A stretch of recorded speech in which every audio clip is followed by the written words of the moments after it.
We'll speak to you very soon and probably see you again very soon. রুশ president Vladimir পুতিনের দৃঢ়তার কাছে হারলেন মার্কিন প্রেসিডেন্ট ডোনাল্ড ট্রাম্প।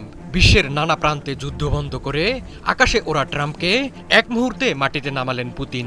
ট্রাম্পের দুতিয়ালিকে গোনায় না ধরে নিজের লক্ষ্যে অটল থাকলেন রাশিয়ার নেতা। আর সেটি বাধা হয়ে দাঁড়ালো ইউক্রেন যুদ্ধবন্ধের সিদ্ধান্তে পৌঁছাতে। হুমকি, সাবমেরিন মোতায়েন, শেষে উষ্ণ অভ্যর্থনা, কাজে এলো না ট্রাম্পের কোনো চেষ্টাই। ফলে পুতিনের কাছে বড় ধাক্কাই খেল ট্রাম্পের ভাবমূর্তি। Мы видим стремление администрации США и лично ইউক্রেন যুদ্ধবন্ধে শুক্রবার আলাস্কায় বৈঠকে বসেন ট্রাম্প ও পুতিন। বৈঠকে একটি বিষয়ে একমত হতে পারেননি তারা। এ বিষয়ে চূড়ান্ত সিদ্ধান্ত নির্ভর করছে ইউক্রেনের প্রেসিডেন্ট ভলোদিমির জেলেনস্কির উপর। ট্রাম্প সরাসরি না বললেও যুদ্ধ থামাতে জেলেনস্কিকে যে পুতিনের হাতে ইউক্রেনের ভূখণ্ড তুলে দিতে হবে তা পরিষ্কার। রাশিয়া এই ভূখণ্ড লাভের নিশ্চয়তা না পাওয়ায় যুদ্ধ বন্ধ বা যুদ্ধবিরতি নিয়ে কোনো সিদ্ধান্ত আসেনি ট্রাম্প পুতিনের বৈঠকে। украинского конфликта.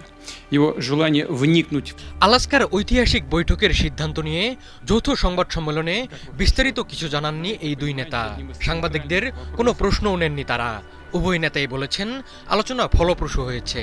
তারা বেশ কিছু বিষয়ে একমত হয়েছেন, কিন্তু কেন যুদ্ধবিরতির সিদ্ধান্তে পৌঁছানো গেল না তা নিয়ে মুখে কুলুপ আটেন ট্রাম্প ও পুতিন। অবশ্য বেশিক্ষণ নিজেকে আটকে রাখতে পারেননি স্বভাবসুলভ ট্রাম্প। বৈঠকের পর সংবাদ সম্মেলন শেষ করেই মার্কিন সংবাদ মাধ্যম ফক্স নিউজকে সাক্ষাৎকার দিয়েছেন মার্কিন president. After our speeches, he made a very good speech and সাক্ষাৎকারে ট্রাম্প বলেছেন পুতিন সমস্যার সমাধান চান। তার সঙ্গে বৈঠকে একটি বিষয়ে একমতে পৌঁছানো যায়নি, আর সে কারণেই চুক্তি হয়নি।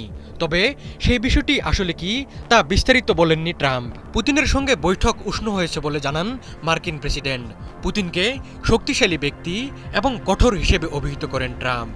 শান্তি প্রক্রিয়ার ভবিষ্যৎ ইউক্রেনের প্রেসিডেন্ট জেলেনস্কির দিকে ঠেলে দিয়েছেন ট্রাম্প। তিনি বলেছেন বাকিটা নির্ভর করছে জেলেনস্কির উপর। এদিকে সংবাদ সম্মেলনে পুতিন বলেছেন যদি দীর্ঘস্থায়ী কোনো চুক্তি করতে হয় তাহলে যে সমস্যার কারণে তিনি ইউক্রেনে হামলা চালিয়েছেন সেই সমস্যার মূল উৎপাটন করতে হবে। мы видим стремление администрации США и лично ট্রাম্প ও পুতিনের এসব বক্তব্যে ইঙ্গিত মিলেছে ইউক্রেনের ভূখণ্ড একেবারে দখলে নিতে চান পুতিন। আর এ বিষয়ে তার আপোষহীন মনোভাবের কারণেই বৈঠকে যুদ্ধবিরতি নিয়ে কোনো সিদ্ধান্ত আসেনি। ফক্স নিউজকে ট্রাম্প বলেছেন তিনি মনে করেন তারা চুক্তির খুব কাছাকাছি পৌঁছেছেন, তবে ইউক্রেনকেই সেটিতে সম্মত হতে হবে। বৈঠকের কয়েকদিন আগেই ট্রাম্প জানিয়েছিলেন শান্তির জন্য রাশিয়া ও ইউক্রেনের মধ্যে কিছু ভূমি বিনিময় হতে পারে। pretty close to it. Now look, Ukraine has to agree to it. আজ ফক্স নিউজকে ট্রাম্প বলেন ইউক্রেন যুদ্ধবন্ধে শিগগিরই চুক্তি হতে যাচ্ছে। এতে যুদ্ধবন্দীদের বিনিময়ের বিষয়টিও অন্তর্ভুক্ত থাকতে পারে। ট্রাম্প দাবি করেন বিষয়টি নিয়ে অগ্রগতি হচ্ছে। রাশিয়া ট্রাম্পকে হাজার হাজার যুদ্ধবন্দীর একটি তালিকা দিয়েছে যারা মুক্তি পাবেন।